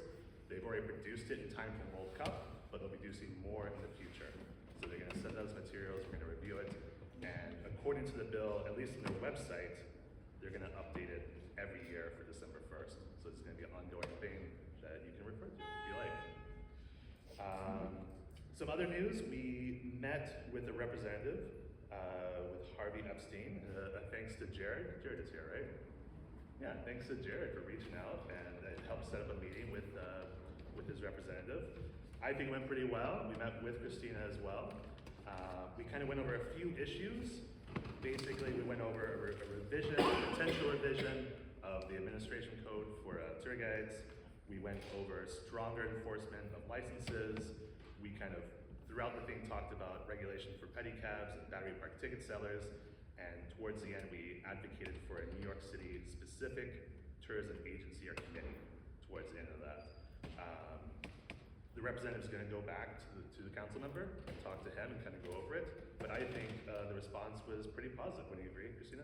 Yeah, and we met with his legislative person, right? Yes. Yes, so she, he's the, Harvey Epstein is the chair of the Committee on Consumer Worker Protection. So they've recently passed a whole slate of DCWP regulations, which included Intro 847A about tourist education, about scams. But then, she is amenable, and they would like to see proposed legislation on updating the administrative code. For anybody who doesn't know, every one of us in here is in violation of the administrative code if we charge more than $1 per person. And that dates back to the 1930s. So Epstein's thing is he wants to upgrade the administrative code to modernize it in general across all kinds of industries. So this, I think, is an opportunity for GANYC to think about not only removing those parts that no longer apply to us, because if we're going to advocate for license enforcement, we ourselves need to be in compliance with the code. So it needs to apply to what we're actually doing now. And then also if there's anything else that we would like to add to the administrative code, like maybe a periodic update of the exam. That's something else that she mentioned that we should think about other things we might want to include. So we're gonna talk to the board about that, maybe reach out to membership as well. And potentially even include something about mandating a revision of the exam as well. So we have pretty cautious optimism. She seems to agree with most of our points. She's gonna circle back with us and we're gonna talk about it more. The final thing, I guess, is a sightseeing exam. We're advocating for a revision of the exam. It hasn't been revised for 23 years, since 2003. We tried to get some sort of support from people who might be relevant. We actually reached out to all the borough historians to see if they'd help advocate for this. They're also connected to the borough presidents, and we've gotten responses from the Brooklyn, Manhattan, Bronx, and Queens borough historians, and they all support the idea. No word from Staten Island. No surprise. They gave us the routine plan. What's that? They're forgotten. Yeah. But we are inviting everyone, so hopefully they do reach out. And we've reached out to the DCWP. They've responded with a pretty kind of neutral response. So basically, they're going to discuss it internally and get back to us. So that was this week. Hopefully, we'll get a response soon, get a better idea of what they think the roadmap to this would look like, and hopefully move it forward. And that's kind of all the major things. The last thing to add is, if anybody wants to join the committee, like I said, we've started meetings very recently. It's every second Tuesday. Just reach out either through the website or to me personally. And yes. We also met with Hal Holzer, who is the Manhattan Borough Historian. Yes. And so he's very close with the Manhattan Borough President. So I don't know if we need to circle through Hal to maybe get the Manhattan Borough President's office. He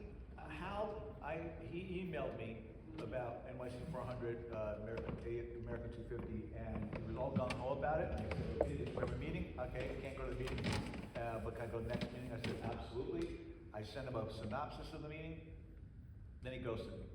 It's like, what are we dating here? Come on. Well, yeah, we went and talked to him. I've talked in some form to all of them, not all of them personally.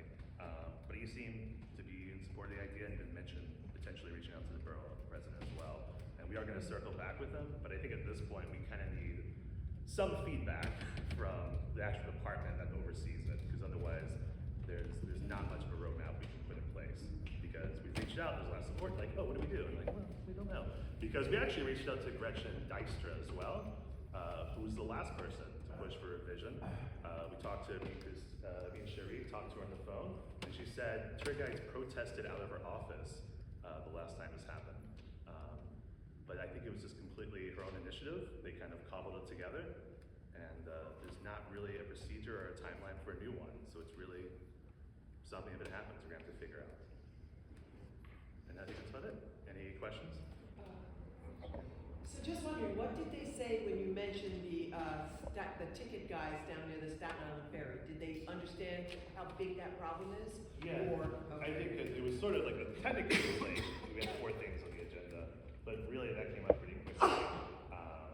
And when we brought it up, the representative was like, oh my God, yeah, we've heard so much about that. So, what's that? And? They're against it. Heard about it. Yeah,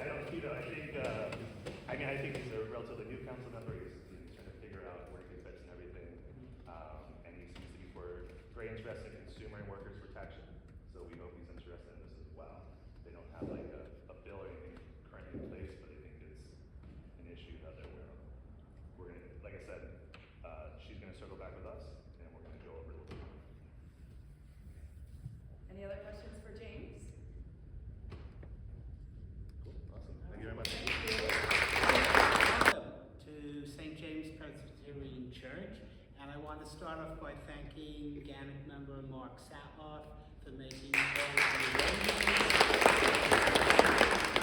for offering a wonderful neighborhood tour of Harlem. And secondly, thank you to Reverend Derrick McQueen, city pastor. And I also want to mention that this is the 4th month in a row we have been hosted somewhere where we are not paying, we are guests. Wonderful for my Swiss bank account, and it really does help the budget, so it leaves us other money to do for other things that we're planning. So, last month, my co-chair and I met to continue our discussions on how to reorganize and engage our industry partners. Thank you to members of the committee for reaching out to our partners, finding out who are the contact people there, and making our partners aware that we are working on ways to connect their businesses with our association. We currently have 27 active industry partners, and while we work to build a searchable database of all of our industry partners, similar to the database we use for our guides, we'll start a monthly email detailing events, opportunities, and deals that our partners want our memberships to know about. And look for that email later this week. Okay. As well as posting in the GANYC Facebook page. And again, anyone who would like to join the committee and help us connect with key industry contacts should just reach us at industrypartners@ganyc.org. We welcome you and any of your ideas. Our July meeting will take place, it's already been mentioned, Wednesday, July 8th, hosted by the Museum of the City of New York. And again, we are guested there. We will not be paying a fee. And it took a while for Jerry Gallagher, who's the Chief Operating Officer, to just say, you've got it, because someone was looking at the space and they get $1,500 an hour, which is a little bit out of our range. They backed out and we've got it, so we will be there. Also, Nina had mentioned anyone who's interested in seeing the new fabulous exhibit that took 5 years to create called The Occupied City. Be at the museum around 4 o'clock. If you're interested in the docent tour, there will be one, and we're going to do registration for that. Jerry just wanted to get an idea about how many GANYC members would show up for that, and we hit 30 as a end number. But if you just want to do it on your own, you're more than welcome to go, but the museum does close at 5 o'clock, so be there prior. Once again, we will be in the downstairs classroom, and as I've mentioned before, Okay, and our guest speaker will be Kevin Draper, who is one of our experts on the American Revolution, and we tried to get him just at the right part. So, also want to thank GANYC member John Semlick, because he has connected us for our August meeting with Greenwood Cemetery. August 5th, we will be there. It will take place at the new Visitor Center. And as that meeting is an open forum night, there will be no guest speaker. However, our host will talk about the new space and answer any questions we may have. And we're also thinking of a pre-meeting tour at the cemetery, and details will be announced when we have them. Any questions? And if anyone has an idea for September, our AGM meeting, just please reach out to us. Okay. Hi guys, my name is Cherie Davis. I am the interim chair. You can't hear me? Okay, I'm the interim chair for the Public Relations Committee, and we're looking at different ways to raise the profile of GANYC to the public. So we're changing and growing, and we're looking for your participation. So, how many of you use social media? Yeah. How many of you follow GANYC on social media? Why don't some of you follow us? Okay. Do you have ideas about how we can improve our social media? Anyone? Yes?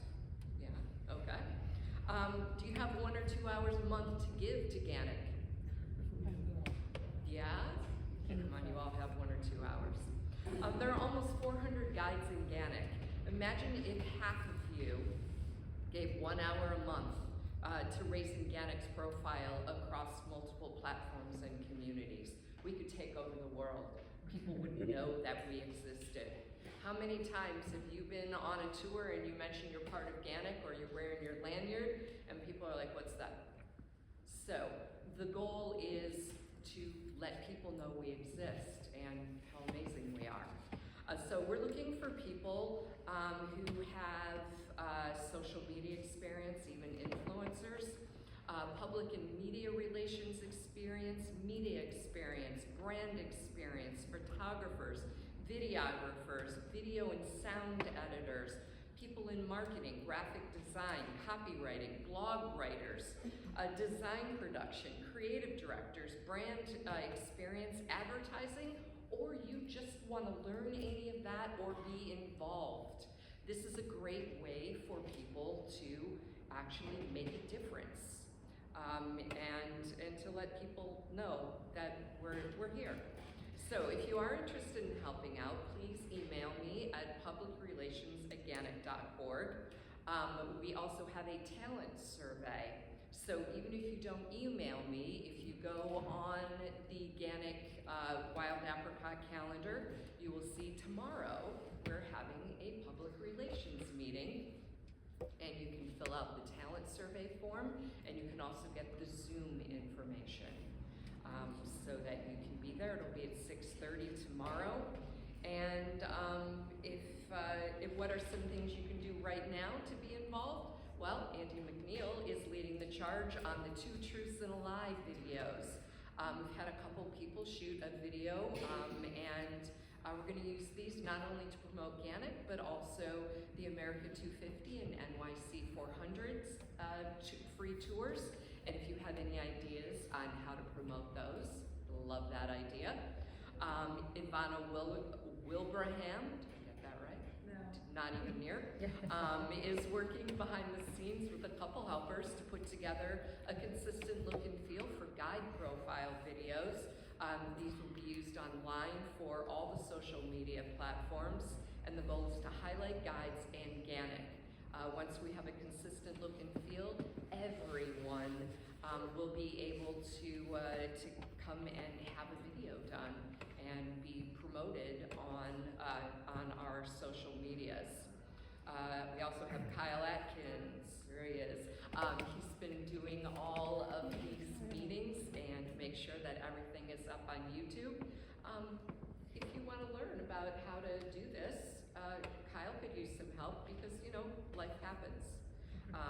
And everybody could use some help. Now, if you aren't on the GANYC Facebook group, it's a great place to keep up on FAM tours, schedules, questions, and more. I would like to put up more polls on the members-only group. So if you have any idea for a poll, send it to me at publicrelations@GANYC.org. There's so many ways to help GANYC out.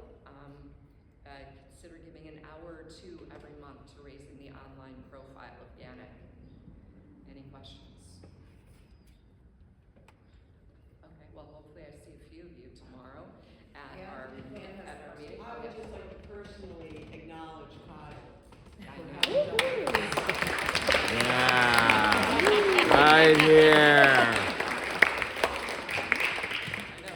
It's an example of those of us who are leaders in GANYC. It's an example. Kyle came to, what was it, Near's Tavern, right? Yeah. He came to Near's Tavern. It was an event we had in Queens. We had way too much leftover food because it was in Queens. And Jeremy and I got to know him, and we said, hey, do you want to get involved? And here he is helping out. So thank you, Kyle. And that's just how it works. There you go. Any questions? Okay. If you do, publicrelations@GANYC.org. So, World Federation of Tourist Guide Associations, WFTGA, our wonderful former president, Emma Gonzalez, and now vice president of WFTGA. Congratulations. Hi, everybody. Okay, so I'm Emma Guest-Consales. I'm currently vice president of WFTGA, the World Federation of Tourist Guides Associations. They run a series of online Zoom meetings known as the Global Networking Forums, and I helped work on those in my past role for WFTGA as area representative for the Americas, for the Caribbean, and for Oceania.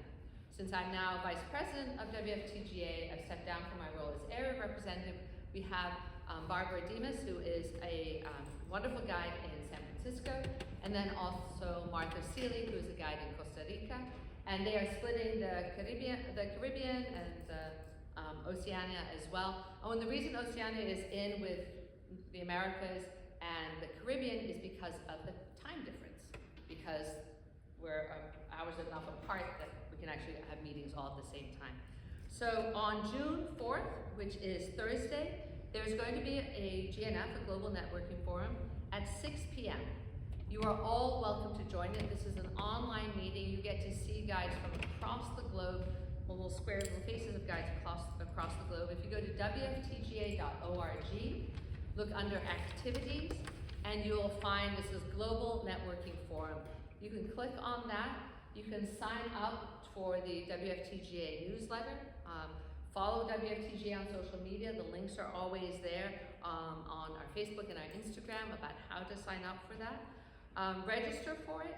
Join the WhatsApp group for the Americas. This is chatty tour guides from all around the world. You can join every WhatsApp group for every single part of the globe and meet tour guides. This is great when you're planning a trip. You're like, I need a guide in Berlin. Does anybody know somebody? A guide will pop up. So it's a really wonderful way to do that.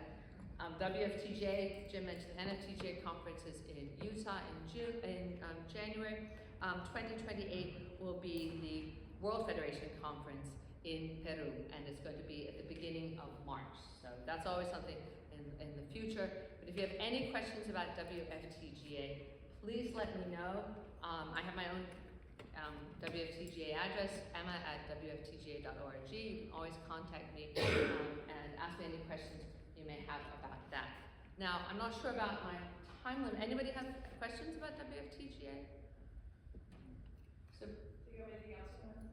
yeah, I just actually had two things that are not related to that, but if I was wondering if I could just have a moment. Yeah, Jim, you Do we know when the next meeting will be yet? So the next meeting will be at the beginning of March. The conference of the World Federation will be at the beginning of March in 2028. The next GNF, as I mentioned, will be this for the Americas, is June 4th. There'll be one for the African nations But everyone's always welcome to attend these. That will be in July. We just had a past one for Europe, so it goes across the globe. So there will be, so the in-person meetings, of course, are every 2 years, but the global networking forums are every few months, and they're posted online, so you can check those out. Anyone other questions? Okay, so just I'll put on my IT committee chair hat. Make your profile, publish your profile. Let me know if you have any questions about that. IT@GANYC.org.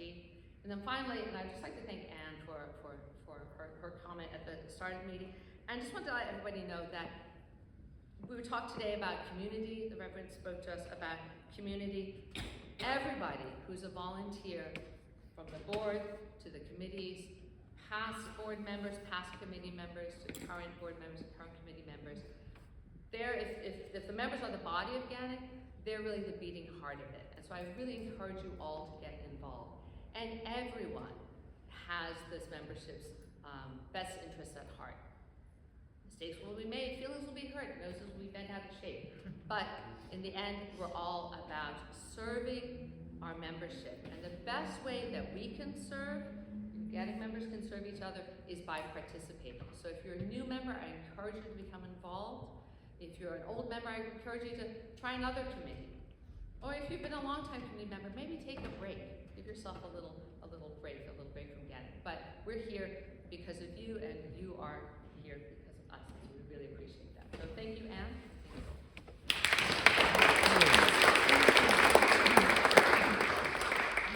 Okay, what is your name? You had some new business that you wanted to, you, sorry, I was pointing to the wrong person. So my name is Frédéric Barbier. I've been a guide for a very long time. I've been a member of GANYC for many years. And I have a big issue, and I'm sure that all of you who deal with school groups or foreign tour groups must have, and it's with the new Omni card system.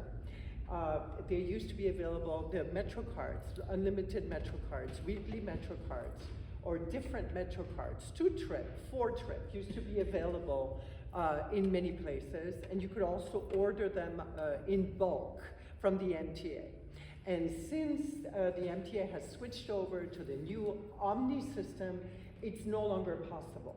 On their bulk sales page, which I have here, which I can give to you, it says expressly that the bulk sales will not be possible. No bulk sales will be allowed by tour operators.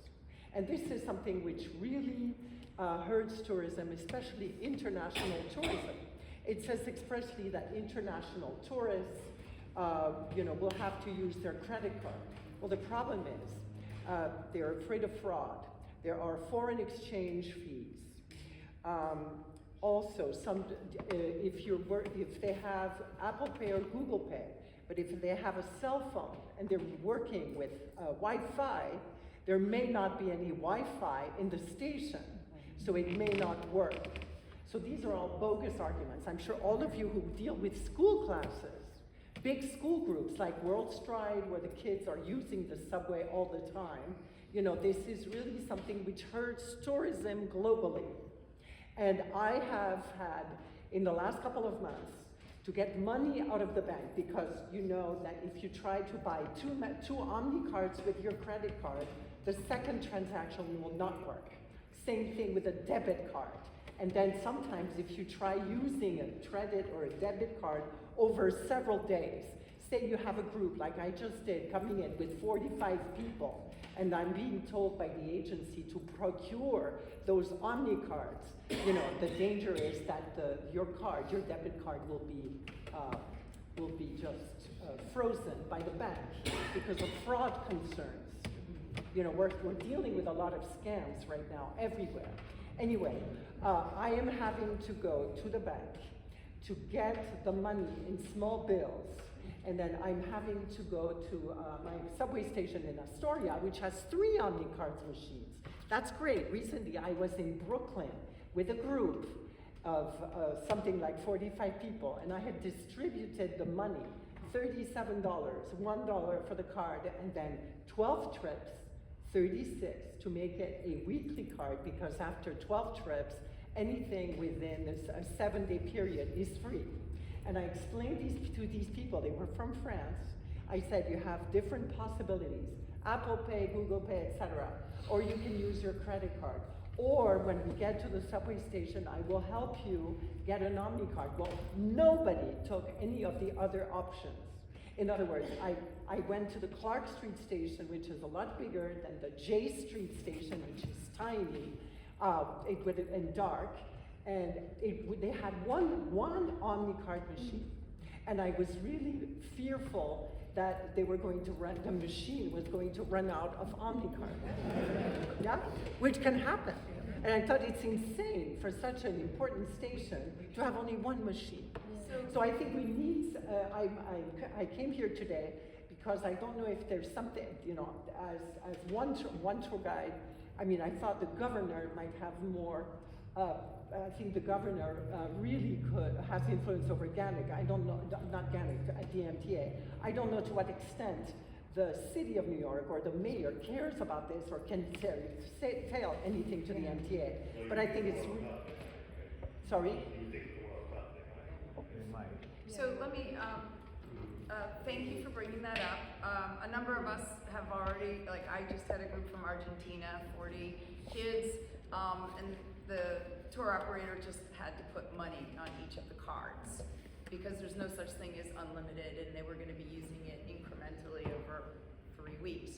So it is a problem. I think, I mean, you just expressed it quite well. Is there any chance that you could draft some sort of letter, because it's something that perhaps we could get behind, but as we always say here at GANYC, if you've got an idea, spearhead it. So I don't know if that would go through industry relations or government relations. Government relations. You are right that it's more of a state issue. I'm sorry? Yeah, I think you are right. It's a little complicated in terms of who oversees that. I'm sorry, Gary. Yeah, but the MTA, on the MTA board, there are representatives that the mayor puts. The mayor puts people on that board. So it's not, we don't have a, it's not like we do have a voice. Yes, and sorry, so I was saying it's a mix of people who reach out to influence that, both on a city and state. But she's absolutely right. I sat at a machine today, putting $36 into a machine, you know, I don't know, 100 times, because it was. I do have one, but I don't know if we can answer this, I can look it up later. I know there's cities that have similar programs to us, like London, for example, has the Oyster card, right? Just out of curiosity, does anyone know how they handle it there, just off the top of your head? I'll try to look into that as well. Well, I mean, from March to June, we had thousands and thousands and thousands of students coming here to the city. And so it's no laughing matter, you know, there should be a program to address the needs of people riding the subway. So if you want to spearhead that and you want to get together with James Hoffman through government relations, I'd be happy to also join in. But you know, somebody has to start it, and I thank you for bringing up this. And I will just add real quickly that a few people have brought this up. I don't really have an immediate idea of what the best solution would be, but you're definitely not alone in this problem. Do please email me. Anyone else who has a concern, email me as well, and I'll do my best to sort of look at what we can do or not do. Also, one thing I want to bring up. Oh, government relations. Yeah, government relations, good, I'll get to that, yes. One thing I want to say, which goes back to what Gary was saying. You know, if we are at a subway station and we have our back to the public, we're facing the Omni machine, and we've got tons of cash on us because that's the only thing that works. We're also putting ourselves at risk for crime or you know, getting hurt. I mean, it's really a big problem. Thank you for bringing that up. Tony, you've got a question? Yes. I'll get to you. Oh, no, because I was going to ask a question. Okay, never mind. You can. Just Tony, call go Tony. Okay, I'm Tony DeSanti. My wife works as a tour manager for a company called Education Performance Tours. Some people might be familiar with it. And they have something called the JASB. Anybody heard of this? JASSBY, student credit cards. Okay, and there is, have you heard of it? EF does that. They have a till card. Yeah. Yeah, EF has a till. You can look into it, and see if it works for you. JASSBY is the company. And they're filled credit cards that the students get assigned. And they can also fill them remotely. Which is what my client was doing for this Argentine group. She just keeps adding money to each of the individual Omni cards as they're running low. So it's kind of a la carte payment. There's no unlimited. So she ordered those in bulk, not going to the kiosks, but I understand like if you're doing it on that day, necessary. Okay, excuse me, what was your question? Hi, Ellen Simon. I just wanted to know, well, first of all, Omni's a private company. It's not a government entity, to my knowledge. MTA sold to Omni. That's my understanding. MTA cards used to be sold in bodegas. Are they still? No. Not the Omni card. Not the Omni. Yeah, I used to. I have Okay. several And then, places. as Gary said, in addition to the card you were just talking about, Tony, EF uses Till, and they've got good sense. They've got. They work really well. You can put money in them. You can send them back. I mean, they have good customer service. So And they tap and you can tap it. you tap them everywhere, yeah. And then What's you it can called? use them. Till, T-I-L-L. I don't know whether individual tour guides can buy from them though. No, but the agencies. Yeah, exactly. What's your name, I'm sorry? What? Ellen? Yeah. Ellen, last name? Simon. Gary and then Emma. God, I can't remember what to say. Oh yeah, to be fair to us also is that Who are Hi, you? Gary Dennis, New York City tour guide. Anyway, a lot of tour operators do not. I got a request for doing a tour for somebody. They said we need Metro cards, and I said, "Honey, you're talking about 2 years ago. There's no Metro card. We want unlimited Metro cards." And she finds out, on her own, that the MTA does not do bulk sales anymore. What are we going to do? So this goes back to what you were saying. So she had to, Venmo me $700, and I, got Omni cards that they were going to be shared. They're not getting their own Omni card, for 20-something people, and I had to figure it all out. And I padded it a little bit because I'm doing the work, right? I'm standing there in a machine doing this, right? That's work. It's work. All right. So you know what I'm saying? It's important. But a lot of people out there in the world don't get it anymore. I mean, I'm surprised no one's asking me for tokens, right? So, right? But it's because they don't get it. There's a whole lot of things that people don't get about New York, and this is definitely one of them. So they just think it's going to be simple.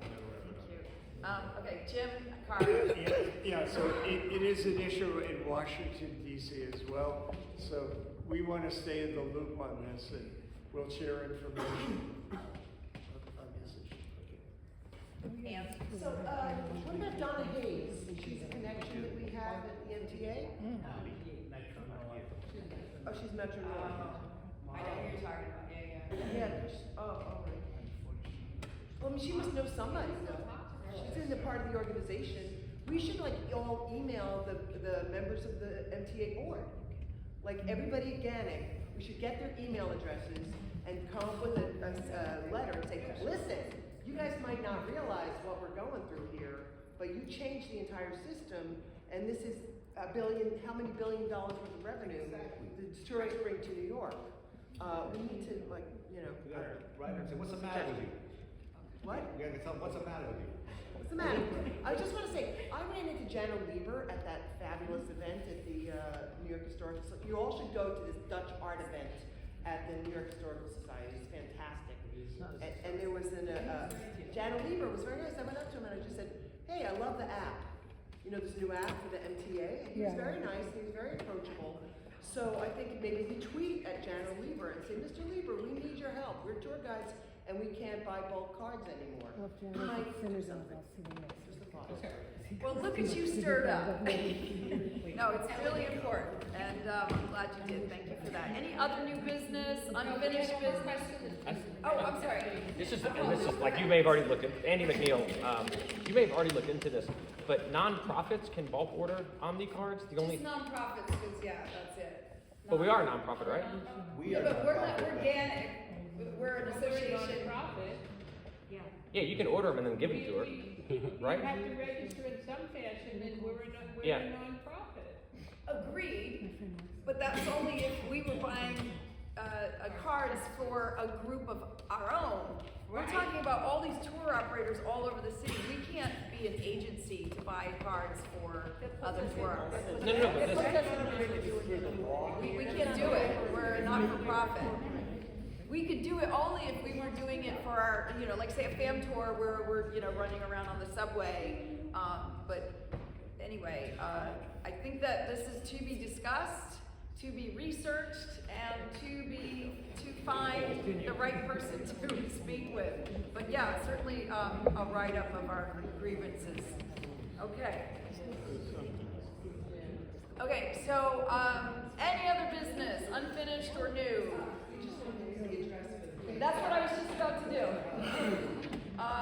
Ponte Bistro on Adam Clayton Powell Jr. Boulevard and 139th Adam Clayton Powell Jr. Bistro. I'm going to recommend that if you're going, walk on 139th Street, which is just a beautiful, only because it's a beautiful street. And you Sure go is. drive this road. Yeah, you want to avoid 140. Well, I used to live in the neighborhood. Okay. We have a motion to road moves to disband. Second. Okay, meeting adjourned.